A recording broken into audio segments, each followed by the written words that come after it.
Hello, friends. Welcome to another Straight Talk program. We join with you in sharing our best wishes for a prosperous September. This week, we will look at a topic that is called Looking Back to Look Forward.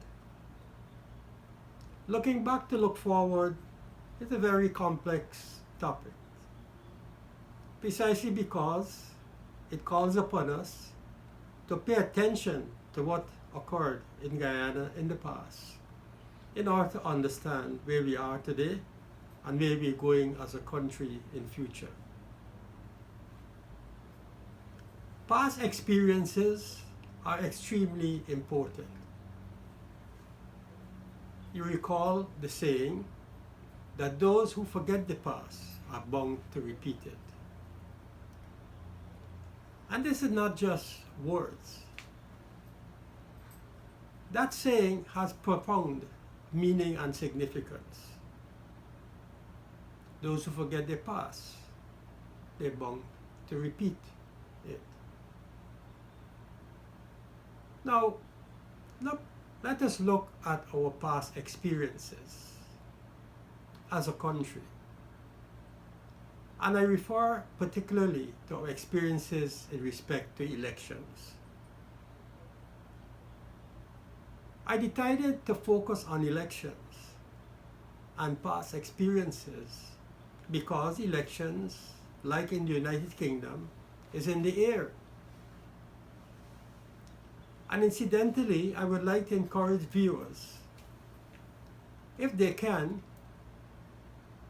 to pay attention to the developments, the political developments that are taking place in the United Kingdom. That is a topic by itself. And we will probably try to deal with that at some other program. The point, however, is that the Prime Minister of the United Kingdom has decided to suspend Parliament. The suspension of the Parliament in the United Kingdom is aimed at treating with the whole question of how the United Kingdom should leave the European Union, which is called Brexit. The opposition has taken the matter to court. That is to say, they want the court to pronounce on whether the Prime Minister Boris Johnson's motion to shut down Parliament is legal. The High Court in the United Kingdom has ruled that it is legal, and that if they so wish, that is the opposition, they can take the matter to the appeal court of the UK. And it appears as though that is the direction in which it is heading. In the meanwhile, debates have taken place in the UK Parliament, and as a result of those debates, the Prime Minister has lost his majority in the House. In other words, he no longer commands a majority in the House. And Parliament now is basically in the hands of those who oppose to the Prime Minister. There are individuals or MPs in his own party, the Conservative Party, who do not agree with the UK leaving the European Union without an agreement. That is to say, a no deal.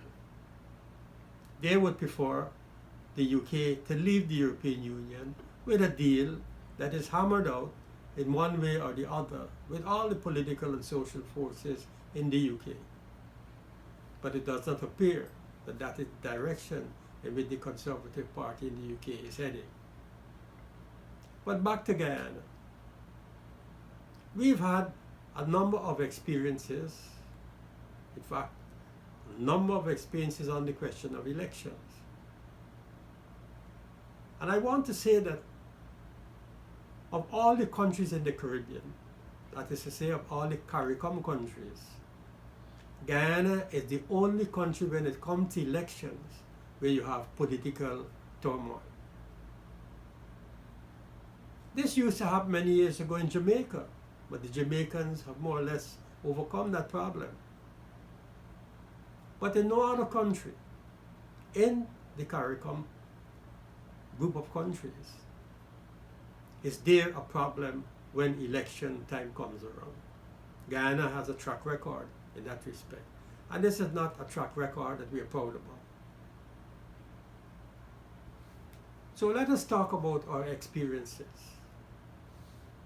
What has been our past experiences in respect to rigged elections? Our past experience has been, fundamentally speaking, that whenever elections are rigged, the government, namely the PNC in the past, and the PNC in a new form now called the APNU AFC, seeks to maintain themselves in office. Rigged elections is now the talk of the town. A considerable number of Guyanese are talking about elections that could be rigged. And this is a perception that is widespread in Guyana. Why is it so? This perception has once again re-emerged precisely because when people look back at their past experiences with the PNC in office, the question of rigged elections comes up, looms very, very large on the horizon. And you can't blame people for thinking in that way. They do so because they know, and in fact they are saying, that the PNC will do whatever it costs to stay in office. In the same way as they have done since the passage of the no confidence motion, to stay in office until elections in 2020. All the political and juridical maneuvering that you are witnessing today since the no confidence motion was passed is aimed at sustaining the life of the APNU AFC in government. Nothing more, nothing less. They're out to prove a point that irrespective of the no confidence motion, we are determined, we meaning them, are prepared to stay in office until 2020.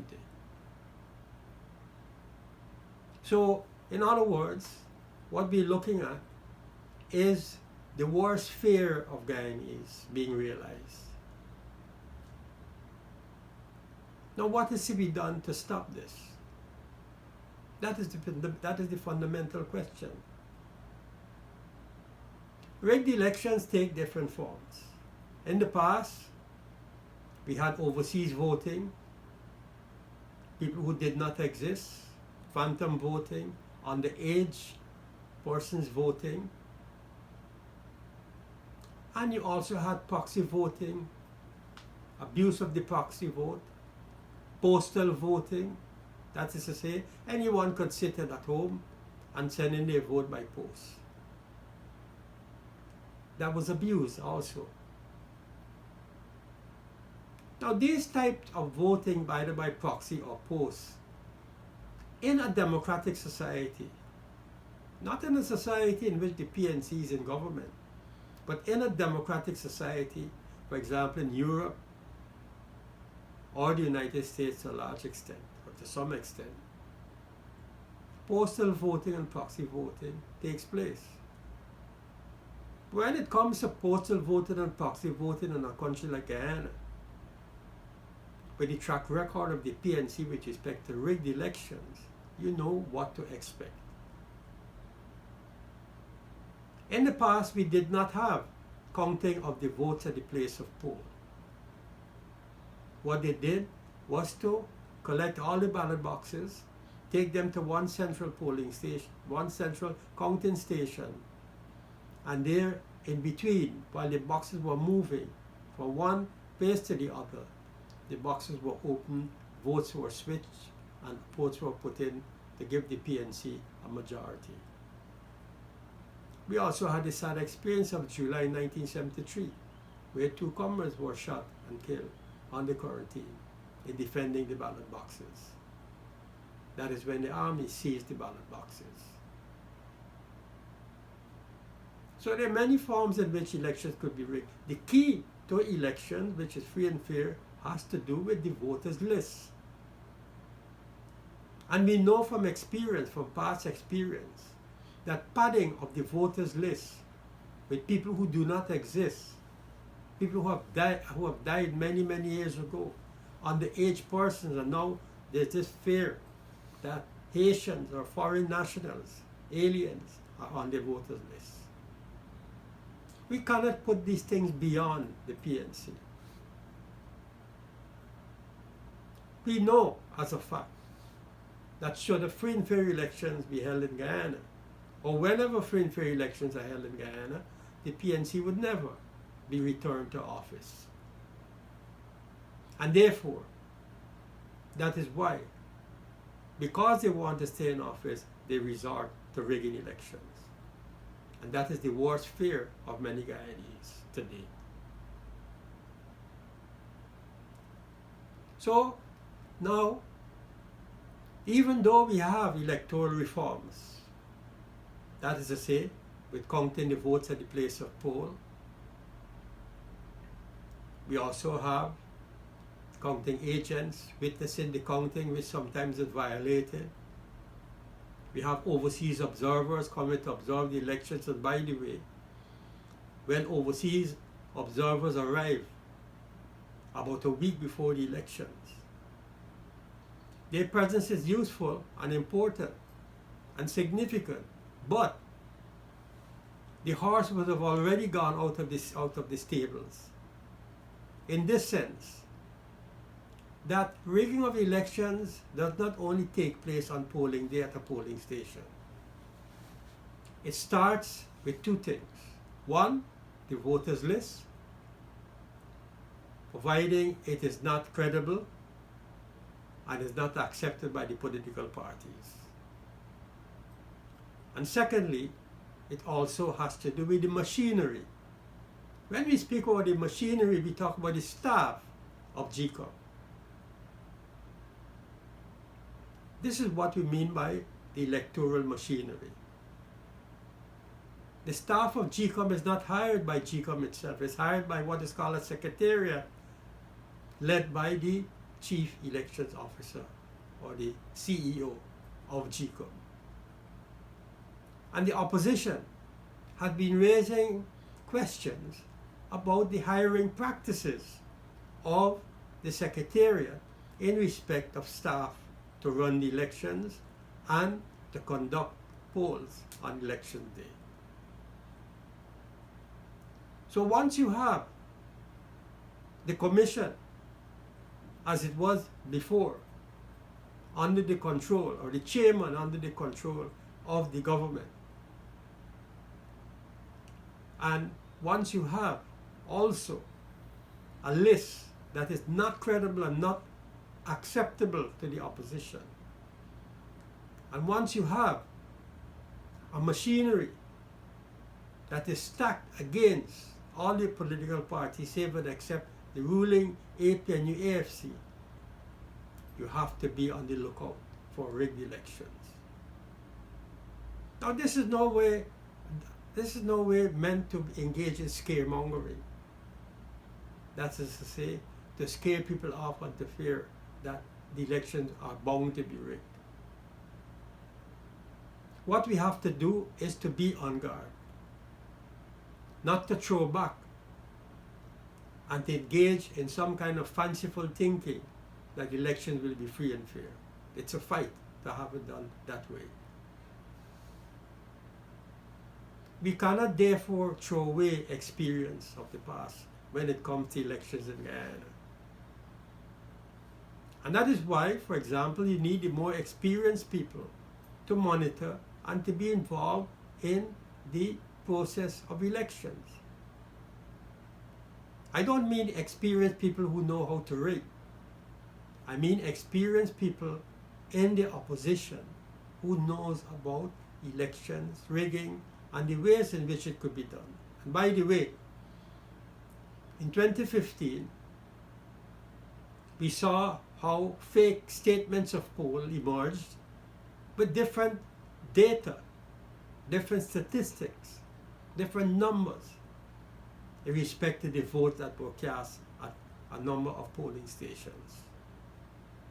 So whenever the element of confusion is introduced on elections day or after the close of poll, we know that something is rotten in the Kingdom of Denmark.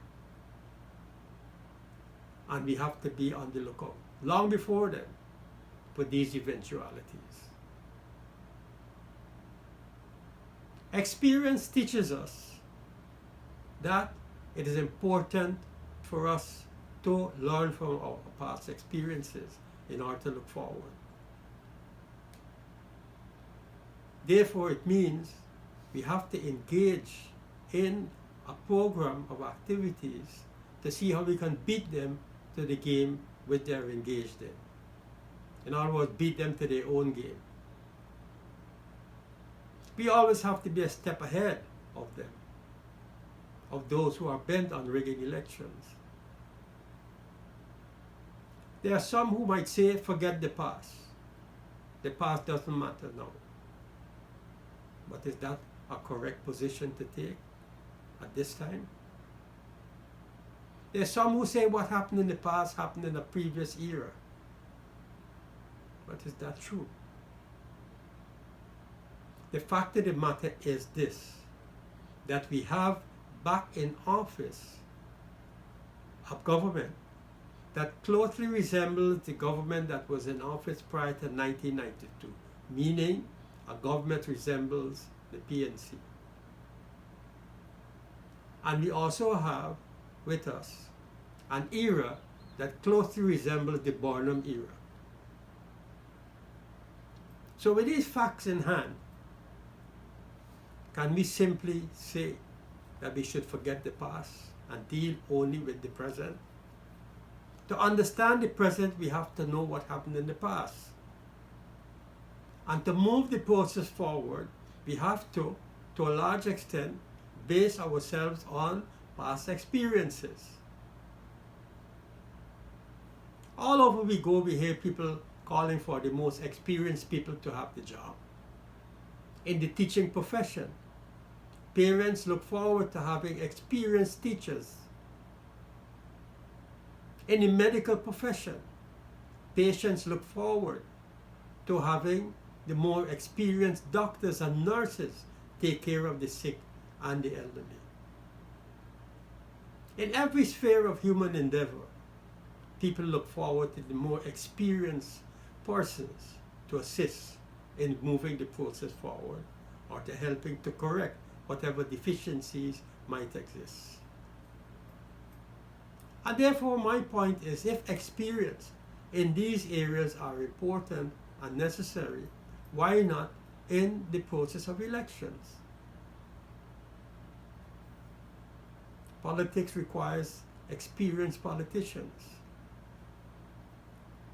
and elections require experienced persons who know what to do when they smell the rat, so to speak.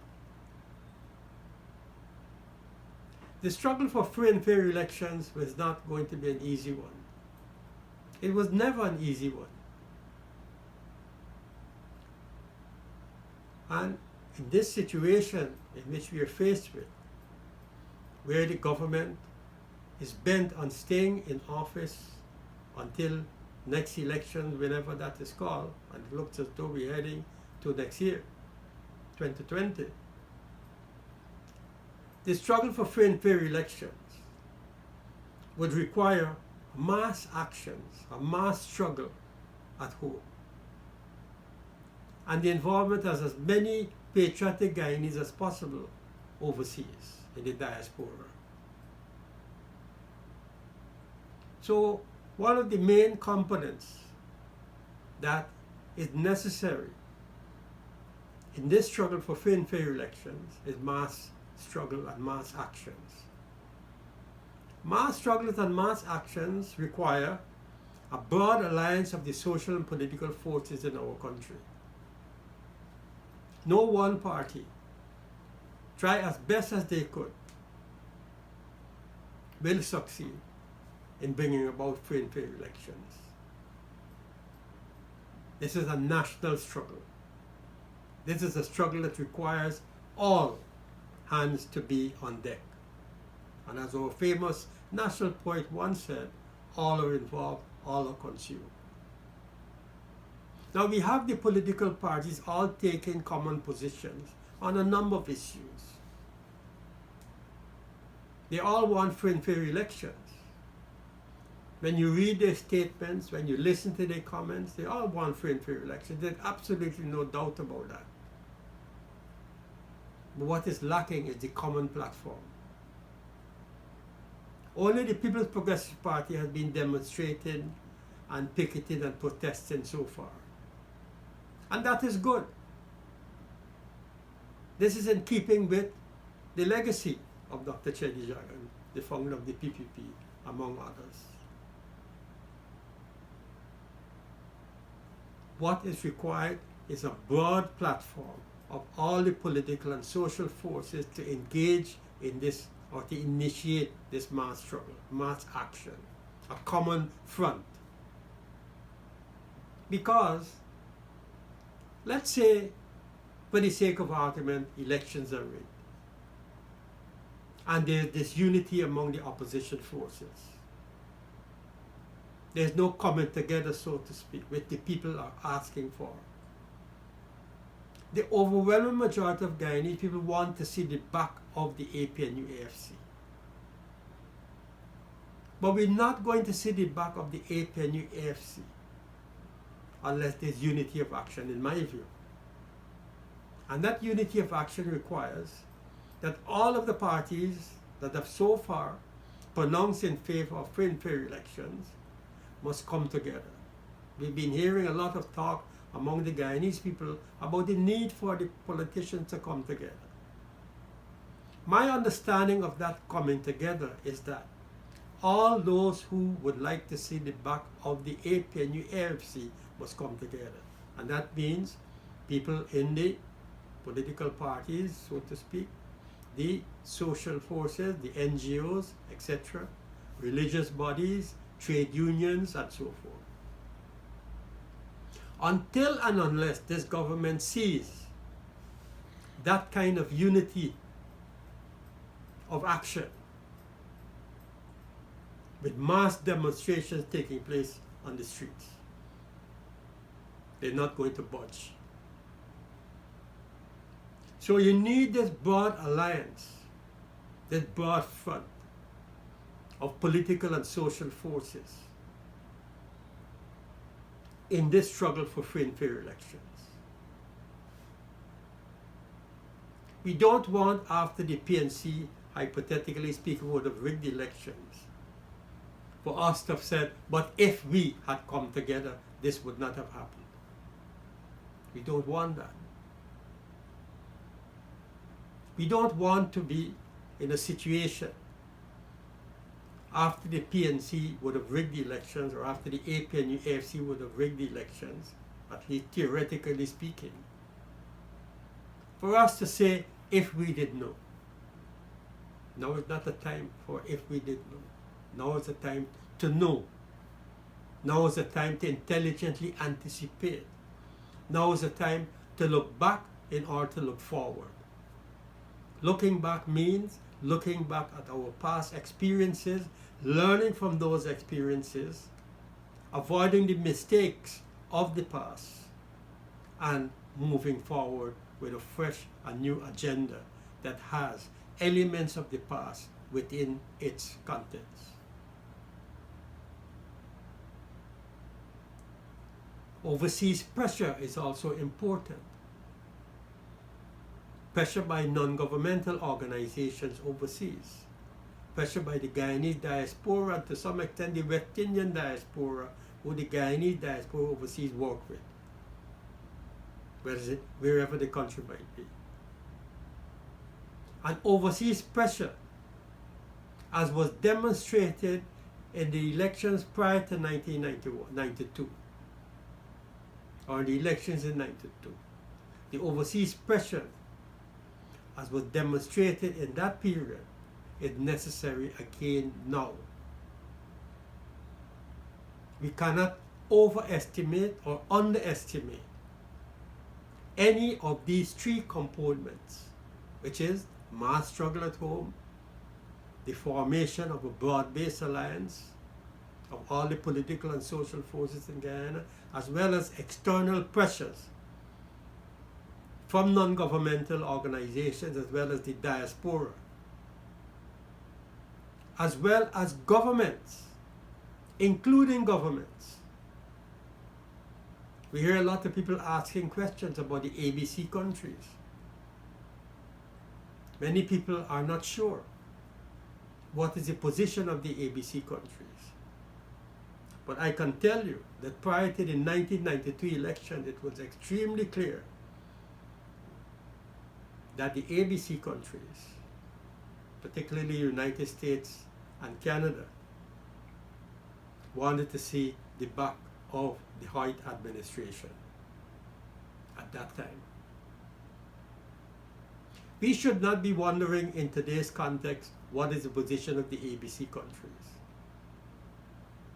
The ABC countries have their representatives here. They've seen the passage of the they've witnessed the passage of the no confidence motion in the parliament in December of last year.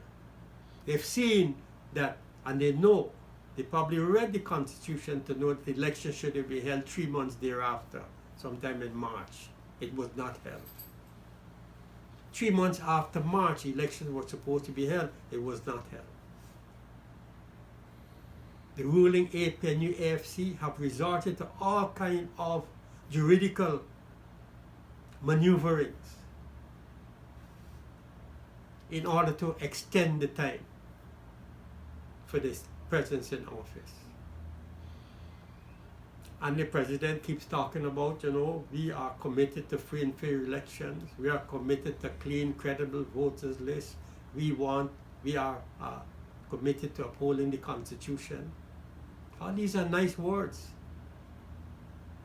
But in practice, it's something completely different. So my friends, looking backward to look forward is an extremely important concept or precept that we must take note of in order, as I said before, to understand where we came from and how we got here and where we should go in future. Let us not throw away past experiences. Let us always bear in mind that experience is a very important teacher. And all those with experience should be involved in this fight for free and fair elections. And there are many around. Let us bring them in the struggle. Let us bring them in the fold. Let them contribute as so many others would like to contribute in this fight. People are saying that these elections will be the mother of all elections.